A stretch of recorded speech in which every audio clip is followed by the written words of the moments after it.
আসসালামু আলাইকুম। আমরা তো কোর্সটা শেষ করে ফেলেছি। তা আসলে কি আমরা কিছু শিখতে পেরেছি নাকি কি অবস্থা আমাদের? একটা টেস্ট হয়ে যাক নাকি?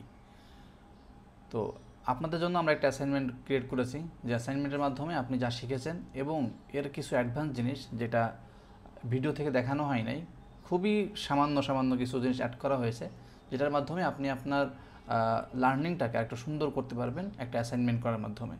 তো কেন আমরা যা শিখিয়েছি তার থেকে একটু কয়েকটা লাইন বেশি দিয়েছি, এটা কারণ হচ্ছে আপনি যাতে করে একটু এক্সপ্লোর করতে পারেন, একটু এক্সপ্লোর করা শিখেন। আপনি যেহেতু মেন জিনিসটা শিখে গেছেন, তাহলে তো আপনি অবশ্যই পারবেন।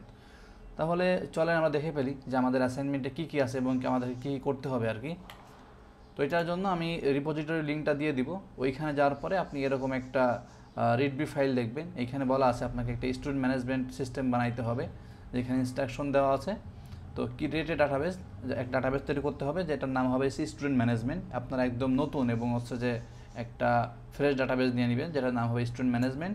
এবং এইখানে হচ্ছে যে তিনটা টেবিল থাকবে আমাদের, একটা হচ্ছে student table, course table, enrolment table. এবং কোন টেবিলে কোন ডাটা থাকবে সেটা বলা আছে, এবং এইভাবে করে ডাটাগুলো আপনারা টেবিলটা ক্রিয়েট করবেন। এরপরে এই টেবিলটা ডাটা ইনসার্ট করতে হবে। প্রত্যেকটা টেবিলে কী পরিমাণ ডাটা ইনসার্ট করতে হবে সেটা বলে দেওয়া আছে, মিনিমাম এটা করতে হবে। এবং আপনি চাইলে এই ডাটাগুলোকে আমাদের হচ্ছে যে এই রিপোজিটরির ইনসার্ট ডাটা ডট এসকিউএল ফাইলে কিছু ডাটা পেয়ে যাবেন। এইটা আপনি চাইলে ইউজ করতে পারেন, বা আপনি চাইলে নিজের মতো করে একটা ডাটা তৈরি করে নিতে পারেন আর কি। তো আপনাদের সুবিধার্থে আমরা একটা ডেমো ডাটা এখানে দিয়ে দিয়েছি। এরপর আপনার টাস্কটা কি? টাস্কটা হচ্ছে যে আপনার এখানে টোটাল 9টা টাস্ক আছে। তো আপনাকে হচ্ছে যে প্রথমে ভাবতে হবে retrieve all student names and email, স্টুডেন্টের নাম এবং ইমেইলটা নিয়ে আসতে হবে। এরপর হচ্ছে যে স্টুডেন্ট নেমস অ্যান্ড বার্থডে নিয়ে আসতে হবে, এবং ওই স্টুডেন্টদের নাম এবং বার্থডে লাগবে যাদের হচ্ছে যে আপনার বয়স বা আপনার হচ্ছে যে বার্থডে হচ্ছে 2000 সালের পরে। এরপরে retrieve course name and the number of student enrol in is course, মানে আপনাকে ওই যে কিছু এগ্রিগেট ফাংশন চালাইতে হবে। আপনাকে হচ্ছে যে এই কোর্সের নাম নিয়ে আসতে হবে, এবং ওই কোর্সের নির্দিষ্ট কোর্সে কতজন করে ইনরোল হয়েছে এটা আপনাকে বের করে আনতে হবে আর কি। এরপর retrieve all course name of specific student, আপনার একটা স্টুডেন্টের একটা আইডি দিব, ওই স্টুডেন্টের সে কতগুলো কোর্সে ইনরোল করেছে এইটা আপনাকে বের করে আনতে হবে আর কি। এরপর হচ্ছে আপনার আরেকটা বিষয় করতে হবে, সেটা হচ্ছে যে retrieve all enrolment details with student name, course name and enrolment date. আমাদের হচ্ছে 3টা টেবিল আছে, এখন 3টা টেবিলের মধ্য থেকে সবগুলো ডাটা নিয়ে আসতে হবে। একটা হচ্ছে যে স্টুডেন্টের নাম নিয়ে আসতে হবে, কোর্সের নাম এবং এনরোলমেন্ট ডেট, 3টা টেবিল ইউজ করা লাগবে এখানে। তো আমরা ছোটো ছোটো করে হিন্টস দিয়ে দিয়েছি এখানে যে কীভাবে আসলে করতে হবে। তারপরে একটা আপডেটের কাজ আছে এখানে, আপডেটে স্টুডেন্ট ইমেইল, স্টুডেন্টের ইমেইল আপডেট করতে হবে যার আইডি নাম্বার হচ্ছে 2।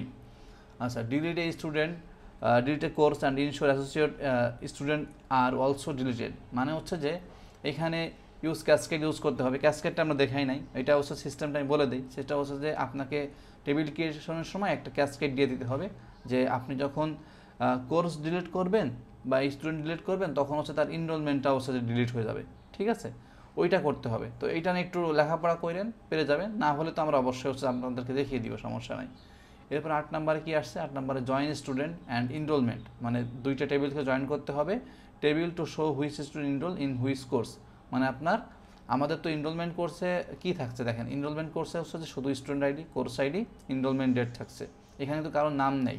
তো এটা থেকে হচ্ছে যে আমাদের স্টুডেন্টের নাম এবং কোর্সের নামটা নিয়ে আসতে হবে। এরপর লেফট জয়েন নিয়ে আসতে হবে। আপনার হচ্ছে যে ওই যে একটা বিষয় বলছিলাম যে এই টেবিলে যা আছে সব দেখাইতে হবে, বাট ওই টেবিলের সাথে মিললে দেখাবে, না হলে সেটা ব্ল্যাঙ্ক দেখাবে।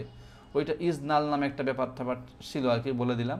ওইটা দিয়ে আর কি আপনি এখানে নিয়ে আসতে পারবেন যে কারা আসলে এখন স্টুডেন্ট আমার ইনরোল করি নাই, বাট তারা আমাদের এখানে ইনসার্ট আছে আর কি। তো এই হচ্ছে ছোটো ছোটো একটা ওভারভিউ। তো এইটা আশা করি আপনারা করে ফেলতে পারবেন। এবং এটা সাবমিশনের সিস্টেমটা হচ্ছে আপনি একটা রিপোজিটরি ক্রিয়েট করবেন, যেটাতে আপনি হচ্ছে যে একটা এসকিউএল ফাইল ক্রিয়েট করবেন।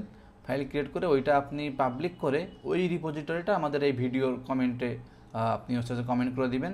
আমরা এবং অন্য স্টুডেন্টরা আপনার কোডটা রিভিউ করব, করে আপনাকে হচ্ছে যে বলে দেওয়া হবে যে আপনার আসলে কী অবস্থা এবং আপনি কিভাবে আসলে করেছেন, কোথায় আপনার ইমপ্রুভমেন্ট দরকার ছিল সেটা আমরা অবশ্যই আপনাকে জানিয়ে দিব। তো এই ভিডিও এই পর্যন্তই। আস্তে আস্তে করে করতে থাকেন, ইনশাআল্লাহ ভালো হবে। আসসালামু আলাইকুম।